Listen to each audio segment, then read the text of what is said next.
Maestros, pueden levantar la manita. Okay.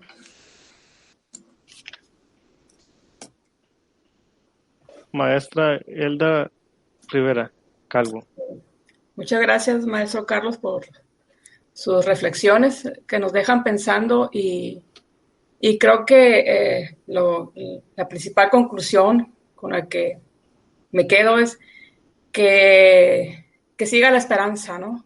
Que el desánimo no se apodere de nosotros y pensar en un futuro diferente.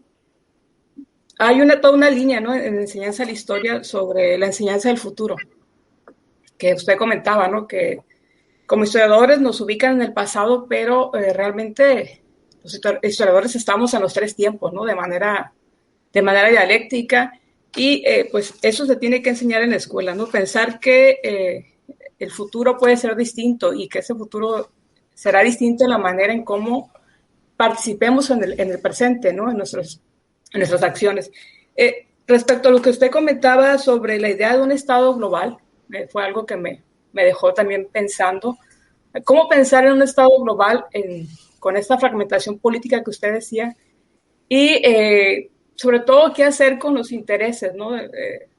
Con los nacionalismos, con los intereses de estas grandes empresas transnacionales que anteponen la ganancia, el lucro al aspecto, pues, de las necesidades, ¿no? En este caso de la salud. Y usted decía, la deuda no debe pagarse porque si no no es legal, y dice uno, ¿y dónde está lo ético, no? El cobro de intereses tan alto es algo inmoral, ¿no? Entonces, son reflexiones que me deja usted con su participación. Gracias. ¿Contesto o hay más preguntas? Voy contestando. Bueno, sí, vamos a ver. Sí, vaya contestando, maestro. Sí, realmente no es nuevo la inquietud del historiador por el futuro, porque recordáis que las vanguardias historiográficas del siglo pasado planteaban de estudiar el pasado para entender críticamente el presente y contribuir a un futuro mejor. Lo que hay de nuevo en el siglo XXI simplemente es que la angustia por el futuro lo inunda todo, ¿no? Es decir, el futuro es que se ha hecho presente. O sea, no es, digamos, un entretenimiento de un filósofo. No, es algo que está en todas las personas, ¿no? Dice, ¿qué va a ser? Si esta es la situación hoy, ¿qué va a ser mañana, no? La situación. Igual con las generaciones más jóvenes, como decía el profesor Lara, bueno, ¿y qué va a ser de los jóvenes que salgan de nuestras universidades? Ya empieza siendo un problema desde hace tiempo, ya es un problema desde hace tiempo, pero ahora, con todo lo que está pasando, ¿qué va a ser? Y nosotros podemos aportar mucho, porque aquí hablábamos la relación de esta pandemia con otras y en la historia, y sin la historia no entenderían ni lo que está pasando ahora ni las soluciones que eso puede tener. Y voy a la segunda pregunta que me planteaba Elda, es decir, el tema de la formación de un Estado global. Pues es que ya lo hemos vivido en la historia con la formación de los estados modernos, ¿no? Es que han nacido pues contra los intereses de los poderes feudales, ¿no? De los poderes territoriales, ¿no? ¿Y eso cómo se resolvió? Pues simplemente la nobleza feudal pues tuvo que adaptar o simplemente en algunos casos hubo incluso ejecuciones, ¿no?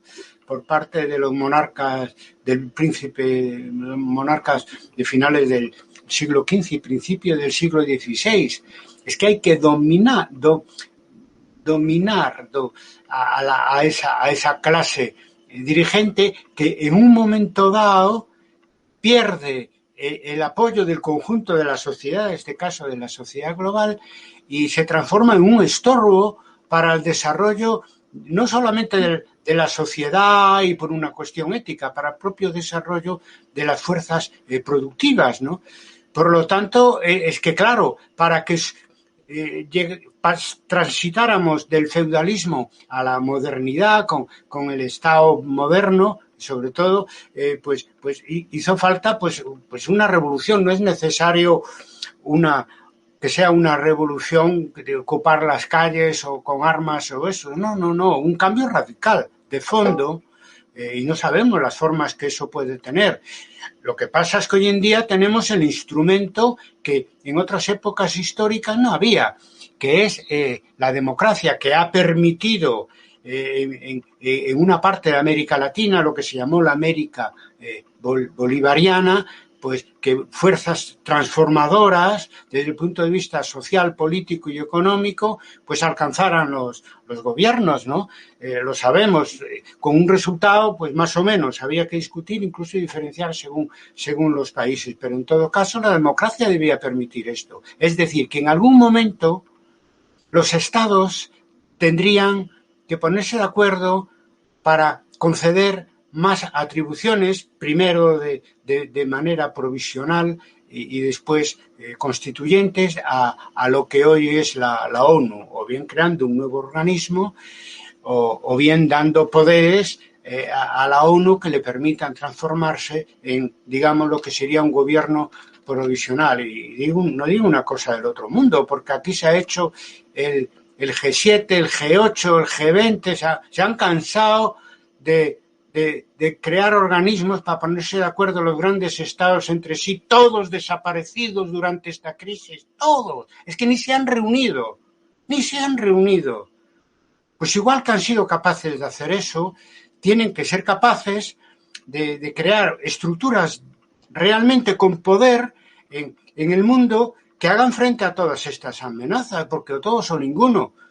Ya no es que conseguir tipos de sistemas políticos, en este caso un sistema político global que favorezca a las mayorías sociales, ya es que favorezca, la urgencia es que favorezcan al conjunto de la sociedad y que podamos enfrentarnos a las amenazas globales.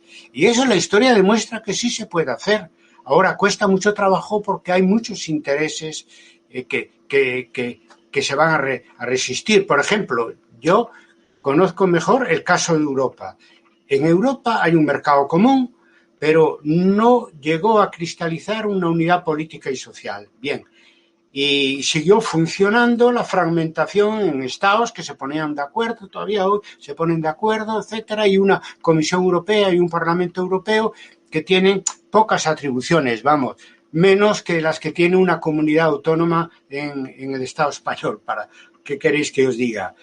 Pero, sin embargo, cuando la crisis, la Comisión Europea, con la ayuda de los estados, jugó un papel mucho más importante y fue capaz de arbitrar esos millones y millones de euros para salvar las economías y evitar pues la miseria social de gran parte de población, ¿no? Entonces, la necesidad obliga y tiene que obligar a la necesidad a ir en esa dirección, porque no se trata tanto de una lucha de clases solo. Se trata, claro, los más interesados son los de abajo en que se llegara a esa situación. Un estado global de bienestar, como ahora existe en unos países más que en otros, un estado de bienestar nacional. Claro, las mayorías populares están de acuerdo, pero es que también en un momento dado los grupos dirigentes tienen que darse cuenta de que vamos hacia un abismo que arrastra también primero con las pequeñas y medianas empresas y si esto sigue así también con las grandes, primero afecta a los salarios y a los empleos y después afecta a los beneficios y a todo. Por lo tanto, yo creo que con mirada de historiador se puede decir que la historia nos lleva en esa dirección. La única nota negativa que yo pondría es que esta mirada de historiador, yo no la veo por ahí, no la veo entre los políticos, por ejemplo, sean de izquierda, de centro, de derecha, no lo veo. Tampoco tan claramente se ve en los movimientos sociales. Es que los movimientos sindicales, sociales, políticos, sean de izquierda o no sean de izquierda, se mueven todos en el ámbito nacional. Es decir, toda idea de de coordinarse globalmente, etcétera, eso no ha cuajado. Y eso es uno de los problemas que podemos tener, que no tenemos un movimiento social global con capacidad organizativa, etcétera. Hubo intentos. Desde el año 1999 el llamado movimiento antiglobalización, desde el año 2011 el movimiento de los indignados, que llegó a todos los continentes, que fue muy importante, pero se coordinó escasamente, siempre falta eso, la dimensión global siempre falta. Y si las amenazas son globales, los sujetos sociales tienen que organizarse globalmente y después presionar para que los sujetos políticos también se organicen globalmente. Eso cae de cajón. Y a lo mejor pues tardamos décadas, no sé si medio siglo o siglo y medio con la época medieval, pero estoy seguro que llegará. Y mientras pues habrá que pagar el precio por la falta de lucidez de las clases dirigentes de este siglo XXI que ha iniciado su andadura de una manera tan crítica. Sí. Maestra Mabel. Hola, dime. Sí, yo nada más comunicarle que han estado los alumnos presentes de la Facultad de Historia, pero como hemos tenido algunos problemitas ahí de técnicos, varias personas, Carla Barraza, Gabriela Ayala, Rosy González, Hernán, Isidro Alonso, Marcia, Julisa, Jordina, Luis Alberto, José Elías Sánchez, él nos está viendo de Ecuador, le manda saludos. José Elías, Jesús Alberto, Saúl Alarcón del Colegio de Historiadores de Sinaloa, Gustavo Enrique, Dulce, Berry Osuna, Chito, Lidia Corona. Varios son alumnos de la Facultad de Historia que han estado presentes y pues le envían saludos.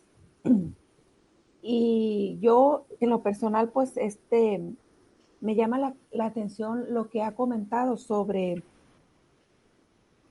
la crisis del 2020, ¿no? Que es la falta de organización que ha tenido el mundo en general sobre esta pandemia, ¿no? Tenemos muchas pandemias históricamente, pero esta no la hemos podido resolver. Hay países que no van a recibir, estuve escuchando yo hace poco, no van a recibir la vacuna porque no tienen dinero para ello, no tienen un presupuesto. Entonces, todas esas cosas a mí sí me impactan, que pues estando en el siglo XXI todavía no nos hemos podido organizar, ¿no? De una manera fuerte y con cierto poder, como usted dice. La ONU no ha sido esa parte insistente o organizativa, ¿no? A los países no ha influenciado pues en sus decisiones. Solamente es mi comentario, doctor. Bien, pues un saludo de mi parte también para los alumnos de la Facultad de Historia de la UAS. Gracias a vosotros también por esta oportunidad de estar aquí de nuevo en Culiacán, aunque mi presencia sea digital, hablando de historia.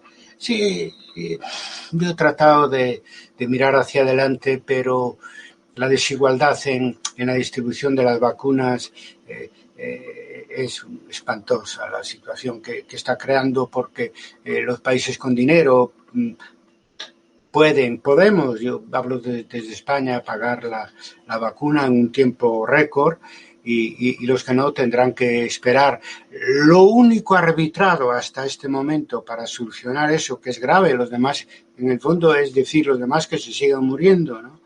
Lo único positivo que ha habido es el esfuerzo de la OMS, siempre la OMS solo, para, con algunas ayudas más bien de tipo ONG, etcétera, conseguir una compra de vacunas, me parece de la AstraZeneca, justamente, que se distribuirán, pues ya veremos cuánto en otros países, pero que va a resultar insuficiente, porque todos sabemos, además requieren las vacunas casi todas 2 dosis, que necesitamos millones y millones y millones, ¿no?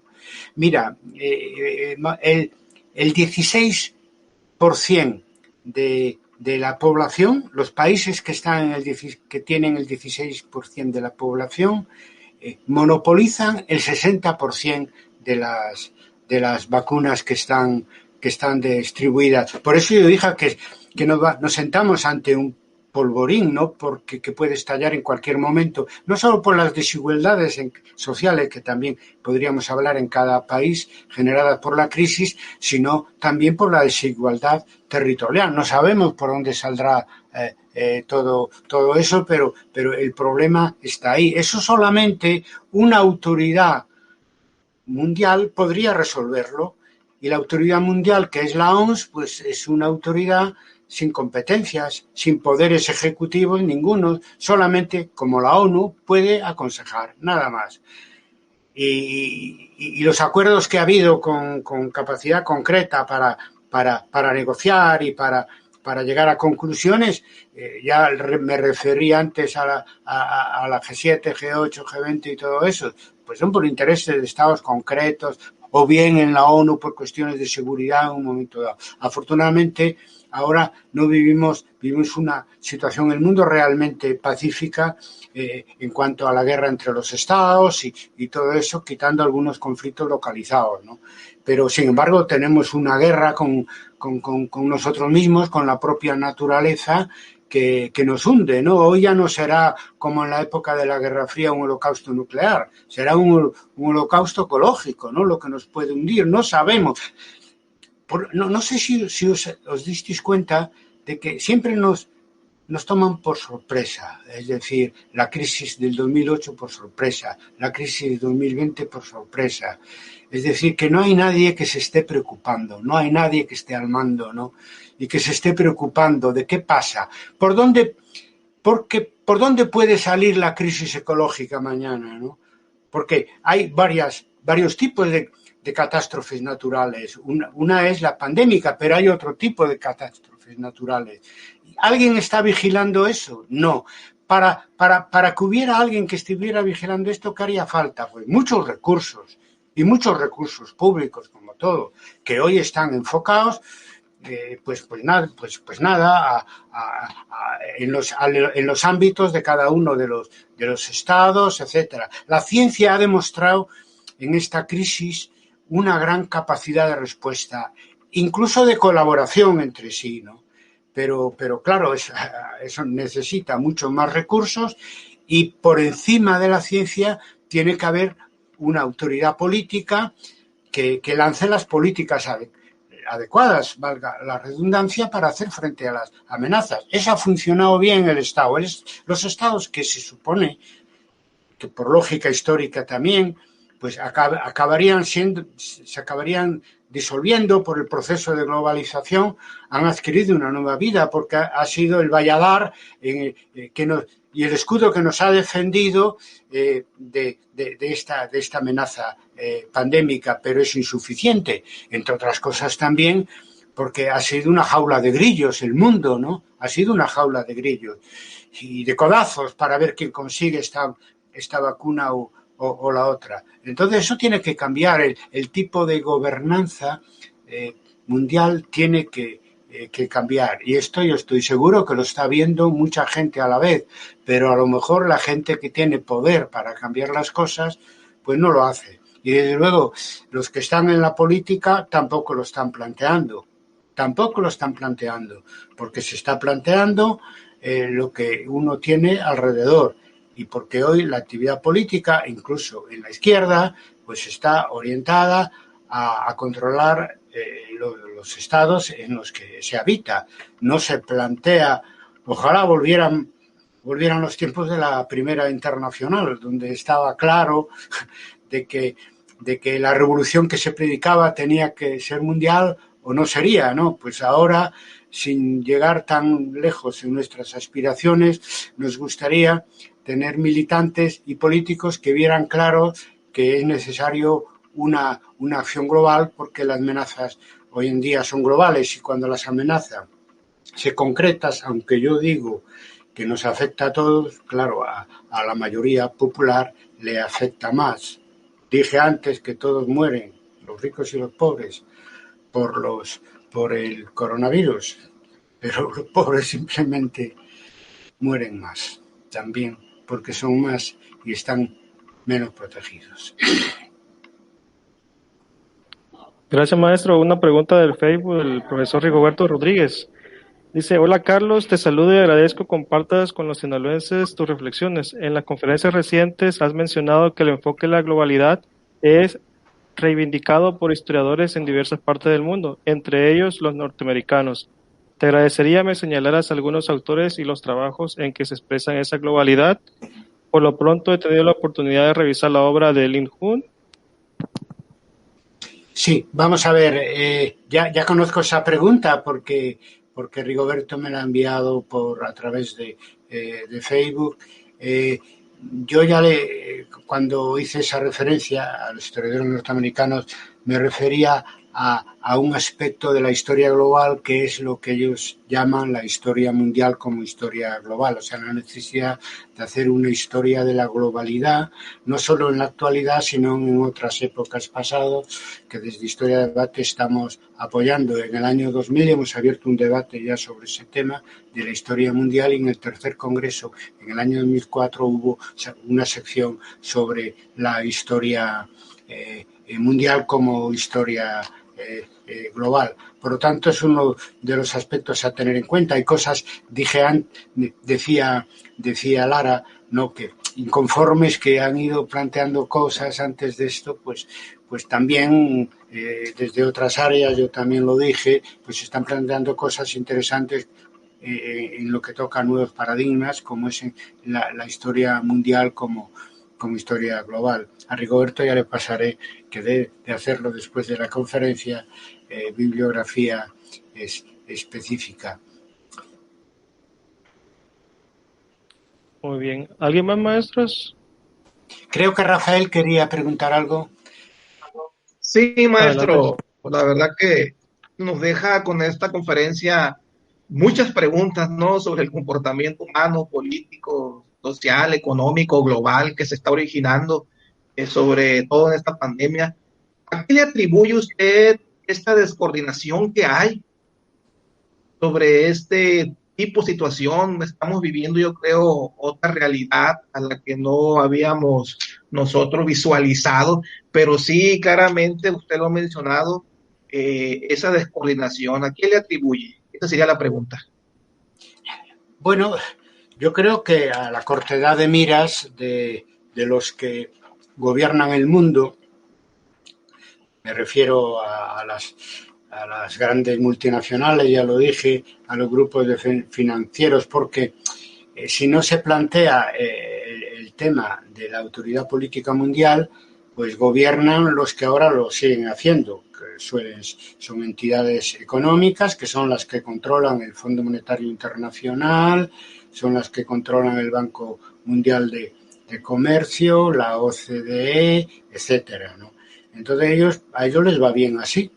Y hasta ahora, si se creara una autoridad política mundial, pues tendría que ser obviamente democrática, tendría que haber pues unas elecciones mundiales, tendría que haber un gobierno mundial, una constitución mundial, y ahí, pues como pasan los estados, pueden ganar uno u otros esas elecciones, y eso puede llevarle a perder el poder del que hoy disfrutan en el mundo y del que no tienen que rendir cuentas a nadie. No tienen que rendir cuentas a nadie, simplemente porque ellos son un poder de facto. Y por eso el hecho de que políticos e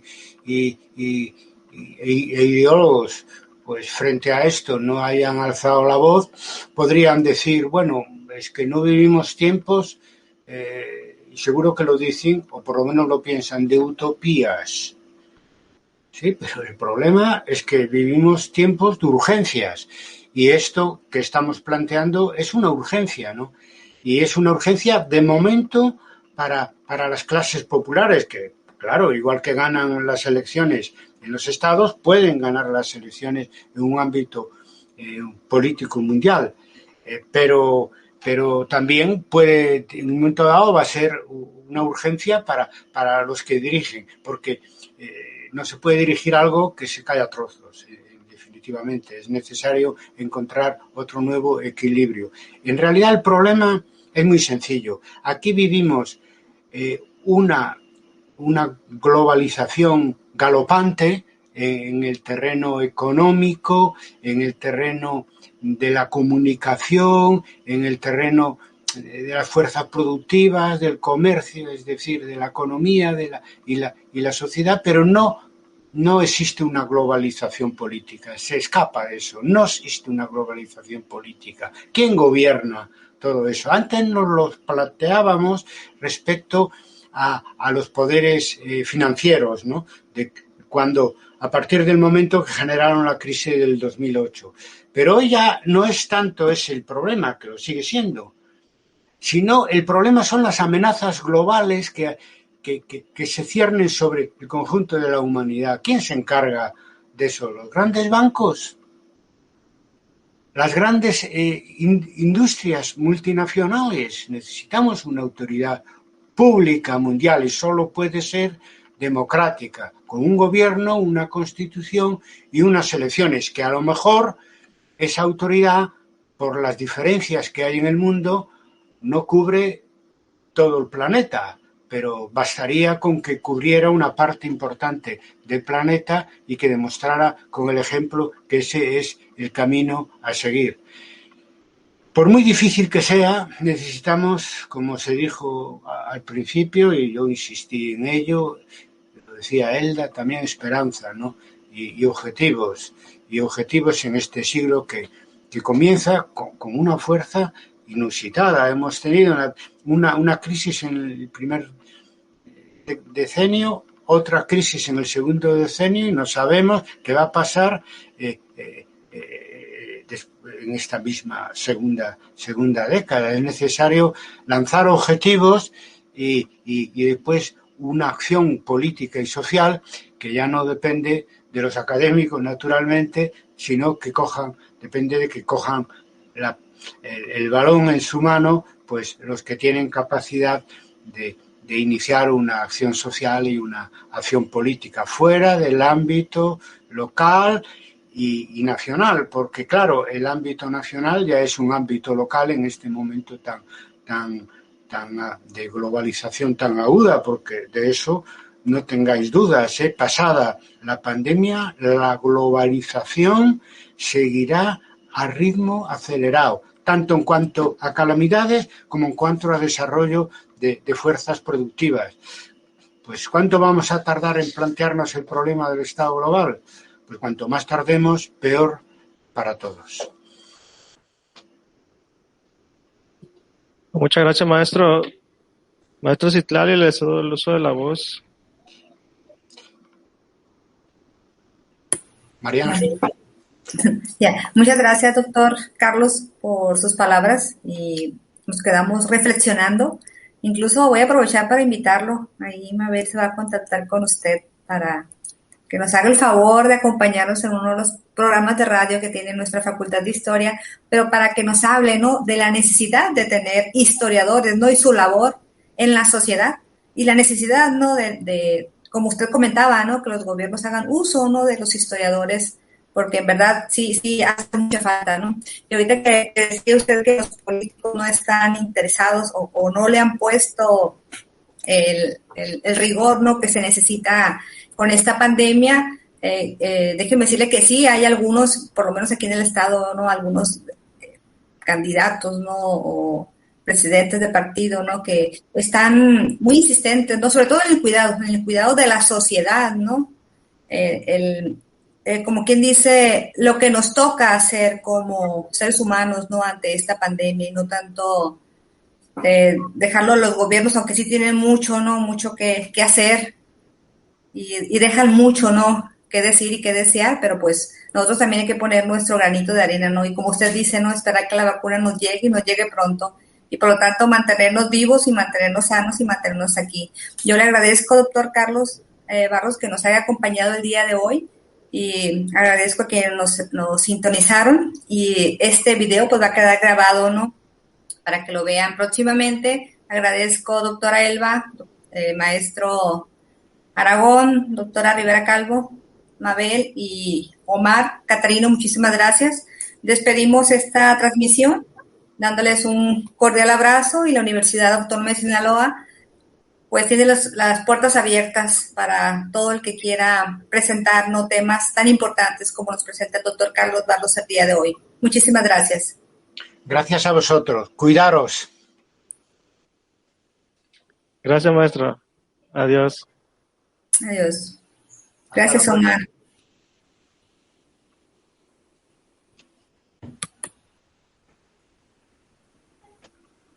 Ahora sí ya podemos hablar. Bueno. Oigan. Si Trali, contar conmigo, obviamente, te da los datos Catarino para conectar conmigo, ¿vale? Para el programa de radio. Y bueno, fue un gusto, ¿no? Eso de verse las caras y tal, y no hablar frente a una pantalla, como hago yo en el curso que estoy dando de vídeos, que voy en el episodio 26, que hablo y tengo en la pantalla, me tengo a mí mismo, o sea, es muy aburrido, ¿no? Es muy aburrido. Entonces, teneros a vosotras, lo digo porque soy mayoría, el nombre genérico, lo normal en ese caso sería femenino, pues es un gustazo, y que nos hayamos vuelto a ver, Elba Rivera, María Ángeles, y eso, esperanza, y hoy estos son los combates por la historia que hay que dar, ¿no? Sí, sobre todo que tenemos una tarea pendiente en hacer el trabajo de la conciencia histórica, la memoria histórica, para que nuestros estudiantes puedan finalmente ver la utilidad y el uso social de nuestra disciplina en tiempos de pandemia, ¿no? Entonces yo creo que tenemos un trabajo arduo